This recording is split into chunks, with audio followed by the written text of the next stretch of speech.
ඔයාලව සාදරයෙන් පිළිගන්නවා අපේ KM ෆැමිලි YouTube channel එකට. ඉතින් අද අපි ගොඩක් දවස් ඉඳන් ප්ලෑන් කරන් හිටපු ගමනක් යන්න තමයි හදන්නේ. අපි මේ කලින් දවසේ බඩු ලෑස්ති කරගන්නවා.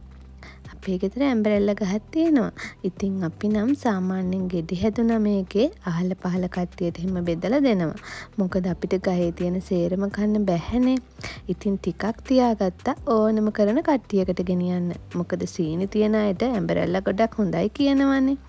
ඉතින් අපි ඇම්බරෙල්ලත් කඩන් බිස්කට් තව මොනවා හරි අනාතරමඟදී ගමු කියලා කතා වෙලා තමයි මේ බඩු ලෑස්ති කරගන්නේ. අපි කලින් බිස්කට් ගෙනියන්න නැතුව කේක් ගෙනියමු කියලා තමයි කතා වුණේ. ඒ වුණත් පොයේ දවසක් නිසා කඩවල් වහලා තිබුණ නිසා කේක් හොයාගන්න බැරි වුණා. ඒ නිසා යන අතරමඟදී කඩයක් හම්බ වුණොත් කේක් ගමු කියලා තමයි අපි කතා වුණේ. දැන් ඉතින් තියෙන්නේ අපිට ලෑස්ති වෙන තමයි. මේ තියෙන්නේ මගේ අවුට්ෆිට් එක.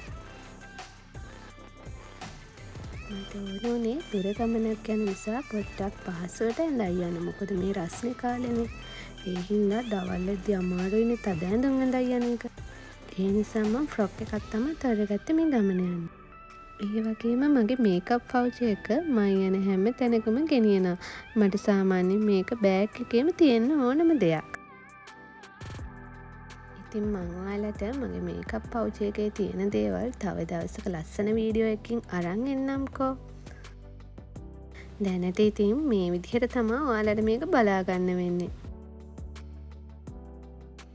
දැන් ඉතින් ගෙදරයි සේරමත් ලෑස්ති වෙලා ඉවරයි. මමත් ලෑස්ති වෙලා ගෙනියන්න තියෙන බඩු ටිකත් පැක් කරගෙන එළියට යන්න තමයි ලෑස්ති වෙන්නේ.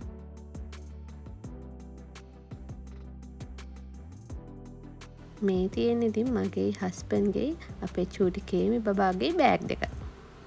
මේක ඉතින් දවස් 2ක ට්‍රිප් එකක්නේ. ඒ නිසා ටිකක් වැඩිපුර ඇඳුම් ගත්ත ගෙනියන්න. ඉතින් ඔය විදිහට අපි ලෑස්ති වෙලා වාහනේට බඩු ටිකක් දාගෙන අපි දැන් යන්න තමයි හදන්නේ. උදේ පාන්දරින්ම යන්න හිතාගෙන ලෑස්ති වුණා ටිකක් විතර පරක් වුණා. දැන් තමයි ඉතින් ගමන යන්න හදන්නේ. අපේ චූටි කේමි බබා මෙන්න මේ විදියට සන්ග්ලාස් දෙකක් දාගෙන මැද්දට වෙලා හිටගෙන යන්න තමයි හරිම ආසයි. අපිට ඉතින් උදේම කෑම හදාගෙන ඉන්න එපා. අපි කෑම හදලා තියනවා කියලා එහෙන් කියපු නිසා අපි කෑම හදාගන්න නැතුව තමයි මේ යන්නේ. ඒ වගේම තමයි අපි ඉතින් කොහේ හරි යනවා නම් මෙතන දේවාලය ගාවින් අනිවාර්යයෙන්ම වාහනේ නවත්තලා පඳුරු දාලා දෙවියන්ගේ ආශිර්වාදයත් අරගෙන තමයි කොහේ හරි යනවා නම් යන්නේ. අපි විතරක්ම නෙමෙයි මෙතන යන ගොඩක්ම අය මෙතන දේවාලයට වැඳලා පඳුරු පූජා කරලා තමයි යන්නේ.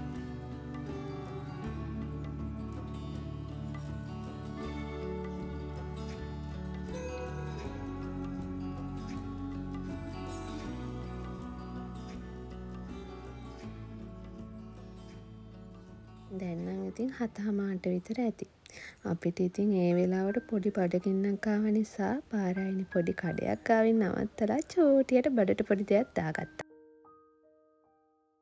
මොකද අද පොයේ දවසක් නිසා කඩවල් ගොඩාක් වහලා. සාමාන්‍යයෙන් පාර දෙපැත්තේ එකක් දෙකක් වගේ තමයි කඩවල් ඇරලා තිබ්බේ. ඒ නිසා අපි හොඳ කඩයක් බලලා ඒකෙන් තමයි චූටි දෙයක් කෑවේ. අතරමඟදී කන්න සීනි මුරුක්කුත් ගත්තා. මම ආසම කෑමක් තමයි සීනි මුරුක්කු. ඔන්න ඉතින් අපි ගමනේ අවසානයට ආවා. ඒ කියන්නේ අපි ආවේ අම්මිගේ ගමේ. මගේ ආච්චිගේ ගමේ. දැන් ඉතින් මම ඉන්නේ බිබිලේ. ගොඩක් අය ඉතින් බිබිලට ඇවිල්ලා ඇති. සමහර අය නම් ඇවිල්ලා නැති වුණත් බිබිල කියන්නේ කොහෙද කියලා දන්නවත් ඇති. අපි ඉතින් දැන් ආච්චිවත් එක්කගෙන ආච්චිගේ චූටි දුවගේ ගෙදර තමයි යන්නේ. එයා ඉන්නේ ඉතින් මැදගම. දැන් ඉන්නේ අපි මැදගම. මං ඉතින් අවුරුද්දකට සැරයක් තමයි මෙහෙ එන්නේ. චූටි කාලේ නම් ඉස්කෝලේ නිවාඩු දුන්න ගමන්ම එන්නේ අම්මිගේ ගමේ. දැන් ඉතින් එහෙම එන්න වෙලාවක් නැති නිසා කොහොම හරි අවුරුද්දකට සැරයක් හරි වෙලාවක් වෙන් කරගෙන අම්මිව එක් කරගෙන අපි ගමේ එනවා. මොකද අපේ අම්මි හරි මාසයි එයාගේ ගමේ එන්න.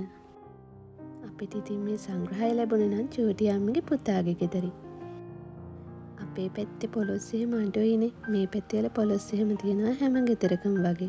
ඉතින් අපිට අයියා පොලොස් ගෙඩියකුත් කඩලා දුන්නා ගෙදර ගෙනියන්න කියලා. මොකද අපේ ගෙදර පොලොස් කන්න ගොඩක් ආසයි. ඒ වගේම තමයි මෙහි රඹුටන් ගස් එහෙම හැම ගෙදරකම වගේ තියෙනවා. ඒ වුණත් ඉතින් අපි එද්දි නම් රඹුටන් තිබ්බේ නැහැ. මොකද අපි අවාරේ වගේනේ ආවේ. දැන් ඉතින් අපි මෙහෙන් යන්න තමා හදන්නේ. මොකද අපිට චූටි අම්මිලා ගෙදරින් තමා දවල්ට කෑම ලෑස්ති කරන්නේ. මෙහි ඉඳන් ඉතින් කිලෝමීටර් 2ක දුරක් විතර තමා තියෙන චූටි අම්මිලා ගෙදරට යන්න.